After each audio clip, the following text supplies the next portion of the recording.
Good afternoon. সবাই কীরকম আছেন? নিশ্চয়ই ভালোই আছেন সবাই। তো আমি বাজারে গিয়েছিলাম, বাজার থেকে আসলাম, প্রচুর বাইরে রৌদ্র, তো এত গরম বাইরে বলার মতো নেই। তো উপরে ফ্যান চলছে, দেখতেই পাচ্ছেন।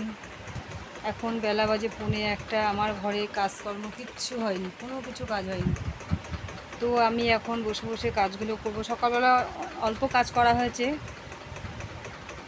তো বাইরে আমার কাজ ছিল, তো ওই কাজটুকু করলাম। আজকে বৃহস্পতিবার, এদিকে লক্ষ্মীর ঘট বসাতে লাগবো, মার পুজো আছে, তো এখনও অনেক কাজ পড়ে আছে। তো কি করব, শরীর প্রচণ্ড খারাপ, উপায় নেই, তাও এই নিয়ে আমার কাজ করতে লাগবো, নিরুপায়, উপায় নেই। শরীরটা এত খারাপ লাগছে বলার মতো নেই। তো জাস্ট আমি আসছি এই মাত্র ঘরে, তো ফ্যান মাথার উপরে চলছে, দেখতেই পাচ্ছেন। তো কী বলবো, বলার মতো নেই।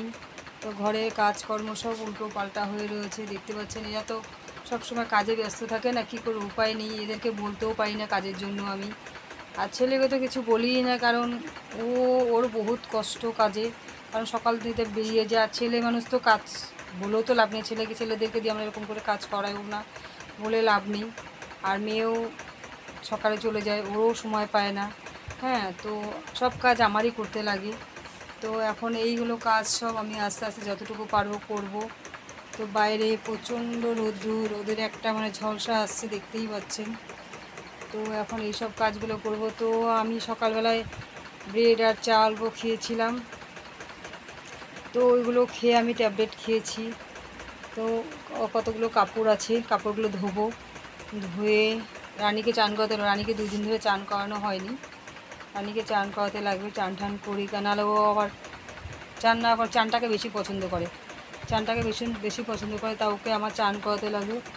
তো বসে আছে এখন, ঝিম মেরে বসে আছে, কিন্তু ঝিম মেরে বসে আছে। শরীর প্রচণ্ড টায়ার্ড, আর প্রচণ্ড শরীরটা কী বলবো, বলার মতো নেই, একদম বলার মতো নেই।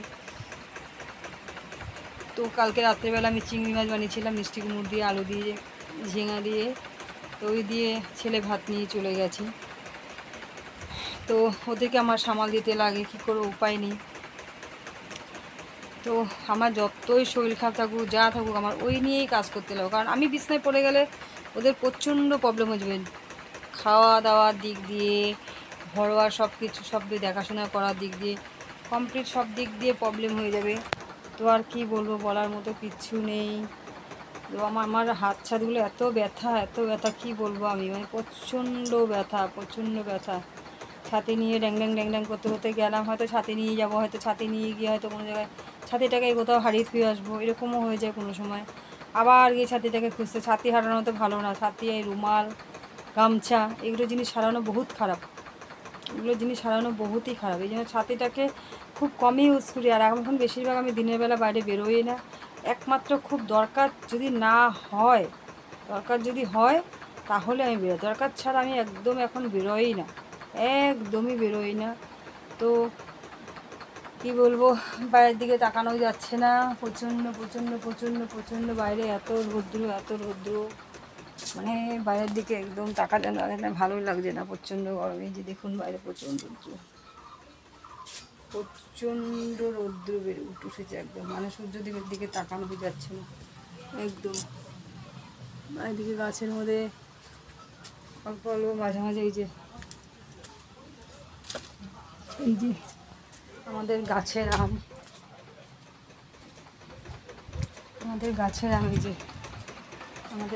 আম, এই আমগুলো দিয়ে আমি কয়েকদিন টক ডাল বানিয়ে খেয়েছি। তো এটা হচ্ছে আমাদের গাছের আম। আমি কিন্তু টক খাই না, আমি টক জিনিসটাকে একদম পছন্দই করি না, টক একদমই খাই না।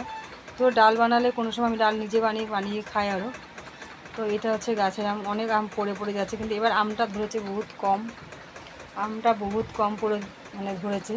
তো অল্প এখানে বোতলে জুস আছে, এই জুসটা এখন আমি খাবো, অল্প খাবো, খেয়ে দিয়ে তারপর আমি আস্তে আস্তে ঢিলাতে কাজ করতে লাগবে। এখনও প্রচুর কাজ, ভাত খাবো কখন খাবো কোনো ঠিক নেই। ভাত খেতে হয়তো 4:30 5টা, এখন বেলা বাজে 1টা বেজেই গিয়েছে। তো ভাত খাবো মনে হয় কোনো ঠিক নেই। এখন তরকারিও নেই, তরকারি আমি কি করবো আমি নিজেও জানি না, হয়তো আবার আলু শুদ্ধ ভাতই খেয়ে থাকতে লাগবো, আমার উপায় নেই। তো রাত্রিবেলায় বেশিরভাগ রান্না করি আমি। তো আর কি করব, তো এখন আমি এখানে রাখি, আবার পরে কথা বলবো আপনাদের সাথে। তো রাখি, বাই বাই।